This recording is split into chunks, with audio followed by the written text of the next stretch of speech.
नशा तस्करों के विरुद्ध निरंतर मिशन मोड में काम किया जा रहा है। इसके चलते हमने बाहरी राज्यों से कई आरोपियों को गिरफ्तार किया है और नशा तस्करी के नेटवर्क्स को तोड़ने पर हमने काफी प्रयास किए। इसी क्रम में दिनांक 2/3/2025 को जिला पुलिस की विशेष अन्वेषण इकाई द्वारा परवाणु के क्षेत्राधिकार में गश्त की जा रही थी, तो टीम को एक सूचना हासिल हुई कि 2 व्यक्ति जिनका नाम पलविंदर और कुलदीप है, वो एक गाड़ी में चंडीगढ़ से शिमला की ओर जा रहे हैं और ये दोनों भारी मात्रा में चिट्टा बेचने के लिए लेकर जा रहे हैं। तो टीम के द्वारा इस पर त्वरित कार्रवाई की गई और इन लोगों को दतियार में नाकाबंदी करके रोका गया, गाड़ी की तलाशी ली गई और 2 व्यक्ति जिनके नाम कुलदीप निवासी जुंगा शिमला और पलविंदर निवासी मशोबरा शिमला, इनको 15 ग्राम चिट्टे के साथ गिरफ्तार किया गया। इसी सिलसिले में परवाणु थाने में एनडीपीएस एक्ट के अंतर्गत अभियोग पंजीकृत किया गया और इस अभियोग की आगामी तफ्तीश परवाणु थाने के द्वारा अमल में लाई गई। इस तफ्तीश के चलते दौरान पूछताछ ये पाया गया कि ये दोनों व्यक्ति मनी माजरा से सुशील कुमार नामक व्यक्ति से 40,000 रुपए में ये हेरोइन खरीद करके लेके आए थे। पुलिस के द्वारा लगभग 1 महीने तक इस व्यक्ति की तलाश की गई, तकनीकी जांच की गई। इस जांच के चलते दिनांक 5/4/2025 को मनी माजरा निवासी सुशील कुमार को भी गिरफ्तार किया गया। इनकी 3 दिन की पुलिस हिरासत पुलिस द्वारा प्राप्त की गई है और मामले में आगे भी जांच जारी है। सुशील कुमार के खिलाफ एक और एनडीपीएस एक्ट के अंतर्गत मुकदमा बालूगंज थाने में पंजीकृत है। मामले की जांच आगे जारी है। वहीं पर दिनांक 3/4/2025 को पुलिस थाना धर्मपुर की टीम के द्वारा भी गश्त के दौरान एक सूचना हासिल की गई, जिस सूचना के मुताबिक एक बस जो परवाणु से धर्मपुर की ओर जा रही थी, उसमें एक सुखदेव सिंह और गुड्डी नाम का व्यक्ति वो अमृतसर से भारी मात्रा में हेरोइन लेकर के पर धर्मपुर, सोलन इत्यादि इलाके में युवाओं को बेचने के लिए ला रहा था। तो इस सूचना पे भी धर्मपुर पुलिस थाने द्वारा कार्रवाई की गई। इसको भी नाकाबंदी करके सनवारा टोल के पास बस को रोका गया। इस व्यक्ति को वहां पे तलाश की गई तो ये व्यक्ति मिला। इसने अपना नाम सुखदेव सिंह बताया और ये रहने वाला अमृतसर का है। सुखदेव सिंह को 25 ग्राम हेरोइन के साथ गिरफ्तार किया गया। जब सुखदेव सिंह से पूछताछ की गई, आगामी तफ्तीश अमल में लाई गई, तो तकनीकी जांच के आधार पर ये पाया गया कि सुखदेव सिंह जो है वो हेरोइन एक अवतार सिंह और काका नामक व्यक्ति से अमृतसर से लाया था। तो धर्मपुर पुलिस टीम के द्वारा अमृतसर से अवतार सिंह को भी गिरफ्तार किया गया है। ये गिरफ्तारी दिनांक 6/4/2025 को की गई है, जो कि इस मामले में मुख्य सप्लायर हैं। और गिरफ्तारी के बाद 5 दिन की अवतार सिंह की पुलिस हिरासत ली गई है और मामले में आगे जांच जारी है। इनके पूर्व आपराधिक रिकॉर्ड की पड़ताल की जा रही है। तो इसी तरह जिला पुलिस द्वारा बैकवर्ड व फॉरवर्ड लिंकेजेस के आधार पर बहुत सारी गिरफ्तारियां की गई हैं। पिछले 1.5 साल में 125 से भी ज्यादा आरोपियों को बाहरी राज्यों से गिरफ्तार किया गया है।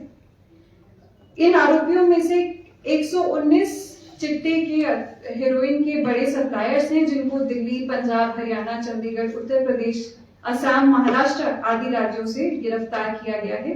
इनमें 9 अफ्रीकी मूल के भी लोग शामिल हैं, जिनकी गिरफ्तारी दिल्ली से की गई है। इसी तरीके से हमने लगभग 53 बड़े अंतरराज्यीय नेटवर्क्स को ध्वस्त किया है। अभी तक 15 नशा तस्करों की करीब 5 करोड़ से अधिक संपत्ति को भी सोलन पुलिस के द्वारा फ्रीज किया गया है। आगे भी हम इस तरीके से पूरे प्रयास करते रहेंगे और पुलिस टीम द्वारा बेहतरीन कार्य किया जाता रहेगा। धन्यवाद। मैम, जो नशा तस्करी का मामला है, जैसे आपने बताया कि जो धर्मपुर पुलिस ने बस वाला पकड़ा था, तो पिछले कुछ समय से देखने में आ रहा है कि जो चिट्टा तस्कर है अब बाहरी राज्यों के, हिमाचल के अलग अलग क्षेत्रों में जाकर नशा बेच रहे हैं। जबकि पहले ऐसा होता था कि यहाँ के जाते थे वहाँ से लेकर आते थे। तो क्या वजह है कि उनकी ज़्यादा हौसले बुलंद है या फिर सोलन पर पुलिस की मुस्तैदी ज़्यादा थी कि लोकल अब लड़के जो तस्कर है वो कम हो गए? जी देखिए, पुलिस के द्वारा अच्छे से कार्य किया जा रहा है, जिसकी वजह से सोलन के क्षेत्र में काफी गिरावट आई है। तो हमने 2003 से लेके अभी के बीच में, मतलब पिछले साल से 2004 के बीच में 23% एनडीपीएस के मामलों में गिरावट आई है। तो यहाँ पे जरूर एनडीपीएस के जो केसेस हैं वो कम हुए हैं, लोग कम इन एक्टिविटीज में हिस्सा ले रहे हैं। पर जिस तरीके से मतलब बाहरी राज्यों से अभी भी हमारा थोड़ा फ्लो है, जिस पे भी हम कार्रवाई कर रहे हैं। मेयर जी, जी अपना मुख्य द्वार है परवाणु, हिमाचल की तरफ फिर भी नशा पहुंच रहा है, तो किस तरह से आपकी चेकिंग रहती है, मतलब क्या है? जी, तो देखिए, जो पुलिस है गुप्त स्रोतों के माध्यम से हमारी पुलिस की टीम पूरे टाइम फील्ड में मौजूद रहती है। हम अपने जो सूचना तंत्र है उसको मजबूत कर रहे हैं। तो जो भी इस तरीके के सप्लायर्स हैं उनका पता करके उनकी जांच पड़ताल करते रहते हैं। बाकी हाँ, पुलिस बॉर्डर्स पर प्रॉपर्ली चेकिंग नहीं हो पाती, तभी पहुंच पा रहे हैं ना मैम हिमाचल में, तो उस पर किस तरह से पुलिस कार्य करती है? देखिए, अब हम मतलब पुलिस भी कोई इंफॉर्मेशन के आधार पर ही, कोई सूचना के आधार पर ही किसी को रोककर चेकिंग कर सकती है। बाकी मौजूद रहते हैं, पुलिस पे मौजूद हैं। आपके परमाणु में जो चोर रास्ते हैं ना, आपके परमाणु में वहीं से ज्यादातर चिट्टा हिमाचल में आता है। और वो चोर रास्ते शायद लोकल पुलिस को भी पता होंगे कहाँ कहाँ से हैं, कहाँ से आते हैं। हरियाणा और पंजाब में बाउंड्री आपके साथ लगती है, तो मेन सड़क से तो कोई भी चिट्टा नहीं लेके आता। तो कोई ग्रह का मारा हुआ है जो कोई बस में पकड़ा जाएगा या गाड़ी में, अदरवाइज 90% तो चोर रास्तों से आ रहे सारे हिमाचल में। तभी तो कुल्लू में पकड़ा जा रहा है, कोई शिमला में पकड़ा जा रहा है, कोई कहीं पकड़ा जा रहा है। तो उन चोर रास्तों पे निगरानी के लिए क्या है पुलिस के पास वहाँ पे? जी, जो भी हमारे एंट्री पॉइंट्स हैं परवाणु के अंदर भी, वहाँ पे भी हम लोग रेगुलरली नाकाबंदी करते हैं। पुलिस द्वारा जो भी गाड़ियाँ जा रही है उनकी चेकिंग की जाती है। तो जिस तरीके के आप रास्ते बता रहे हैं, हमारी भी उन पे नजर है, हम वहाँ पे मौजूद रहते हैं। मेन एंट्री पॉइंट वही है जी, चिट्टे के। क्योंकि हाईवे से लेके कोई भी नहीं आएगा, उनको पता है पुलिस चेकिंग करेगी। तो इधर उधर के जो चोर रास्ते हैं वहीं से ही हिमाचल में आ रहा है ज्यादातर, वो चाहे बीबीएन के हैं या फिर आपके परमाणु के साथ लगते ही हैं। जी, वही हमारी नाकाबंदी रहती है, ना केवल हाईवे पे बल्कि दूसरे क्षेत्रों में भी समय समय पर हम करते रहते हैं। और रैंडमाइज मैम, वैसे हमने देखा है, वैसे तो जो सवाल है वो पूरे जिले का ही है कि लगातार पुलिस द्वारा ये जानकारी दी जा रही है कि पिछले कुछ वर्षों में सोलन में नशा जो तस्करी है उसके मामलों में गिरावट आई है। तो ये गिरावट जो बताई जा रही है ये तो पुलिस द्वारा बताई जा रही है, क्योंकि आम आदमी अगर आप सोसाइटी में जाएंगे तो लोग तो यही कह रहे हैं कि मामले लगातार बढ़ रहे हैं, लेकिन पुलिस ने एक इस तरीके का परसेप्शन बना दिया कि यहाँ मामले कम है और उसके कारण हो सकता है कि बाहरी राज्यों के ज्यादा आ रहे हैं, नशा तस्कर भी ज्यादा अब इन्वॉल्व हो गए। जी, जिस तरीके का कार्य हमारे द्वारा किया गया है तो उसका डेटरेंट इफेक्ट जरूर होता है, गिरावट जरूर आती है। पर बाकी मतलब ये हम सभी के साथ में मिलकर करने वाला काम है, केवल पुलिस का नहीं है। पुलिस का काम है कि ज्यादा से ज्यादा लोगों को पकड़े, जो कि हम कर रहे हैं। बाकी हमें अपने रिहैबिलिटेशन के इंफ्रास्ट्रक्चर को भी अच्छा करने की जरूरत है। लोगों को जो है डिमांड साइड में, सप्लाई साइड में हम बहुत काम कर रहे हैं, सप्लाई को की रोकथाम हम कर रहे हैं।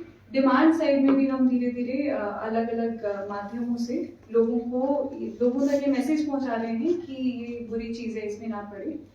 तो उसी के चलते हाल ही में एक स्कूल को भी हर एक जीओ के द्वारा अडॉप्ट किया गया है। एसपी सर ने भी रिसेंटली बच्चों के बीच में जाके विजिट किया था, मैंने भी किया है, जो government senior secondary school Dharampur है। तो जो भी यूथ है उनसे भी हम बातचीत करते रहते हैं। तो हर एक पहलू पे हमारी तरफ से हम रोज मेहनत कर रहे हैं, हर दिन इस पे कार्य कर रहे हैं।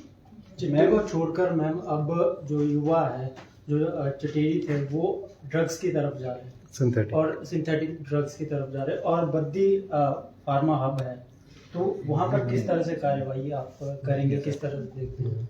जी, तो आप ठीक बोल रहे हैं, कुछ टैबलेट्स वाले मामले भी हमारे सामने आ रहे हैं, जो भी हम पकड़ भी रहे हैं। बाकी जो भी मेडिकल स्टोर्स होते हैं, आजकल पुलिस टीम द्वारा उसके भी रैंडम जो है वो जांच की जा रही है। तो इस तरीके का कोई भी मतलब इरेगुलर सप्लाई पाया जाता है तो हम उस पर कार्य करेंगे। मैम, आप कह रहे हैं कि परमाणु क्षेत्र और सोलन जिला की बात करें तो नशा कम हो रहा है, लेकिन यहीं पे अगर बात करें परमाणु क्षेत्र की तो धर्मपुर में 2 और कुमारेटी में एक जो है नशा जो केंद्र खुले हैं, तो किस तरह कम हो रहा है? तो बढ़ता जा रहा है, तभी इन चीज़ों की जरूरत पड़ रही है और युवा इसमें बढ़ते जा रहे हैं, तो कहीं नहीं दिख रहा मैम कि ये कम हो रहे हैं और इस पर जो है अंकुश लगाया जा रहा है। देखिए तो मतलब चाहिए, जैसे ये तो एक फैसिलिटी है, रिहैब जो फैसिलिटी होती है, तो जिस तरीके से अगर नए हॉस्पिटल्स बनते हैं इसका ये मतलब नहीं है कि बीमारियां बढ़ रही हैं, उसी तरीके से तो अच्छी बात है कि हमारे पास रिहैब का इंफ्रास्ट्रक्चर है, तो उससे कमी आएगी। It's a positive step. Ma'am, बात की जा रही है कि आम आदमी पर आपकी नजर रहती है, क्या पुलिस के कर्मचारियों पे भी नजर रहती है? क्योंकि अब तो ये देखने में आ रहा है कि पुलिस विभाग जो है उसकी मिलीभगत जो है ठेकेदारों में सरेआम सामने आ रही है। जी, कोई भी ऐसा मामला सामने आता है तो हम स्ट्रिक्ट से स्ट्रिक्ट कार्रवाई करते हैं। तो अभी तक क्या अपने कर्मचारियों पर भी पुलिस विभाग की नजर है? नजर तो सब पे ही है, तो हमारा काम है नजर रखना। और दूसरा, आप लोग के जो डिपार्टमेंट है वो छुपाते क्यों है? खबर आपकी 6 तारीख की है, 8 या 9 तारीख है, इतनी देर? जी, क्योंकि हम बैकवर्ड लिंकेजेस पे काम कर रहे हैं, तो जब तक किसी की तलाश कर रहे हैं तब तक हम थोड़ा सा सूचना, ताकि अगला व्यक्ति अलर्ट ना हो, तो जब तक उसमें तफ्तीश जारी है, किसी चीज पे काम किया जा रहा है, तो इस वजह से हमें थोड़ा रखना पड़ता है। बाकी सूचना हमें समय समय पर आप सभी के साथ हम शेयर करते हैं। चलो ठीक है। और फिक्र हमेशा मेरे साथ रहता है। भूषण ज्वेलर्स, अनमोल रिश्तों के लिए।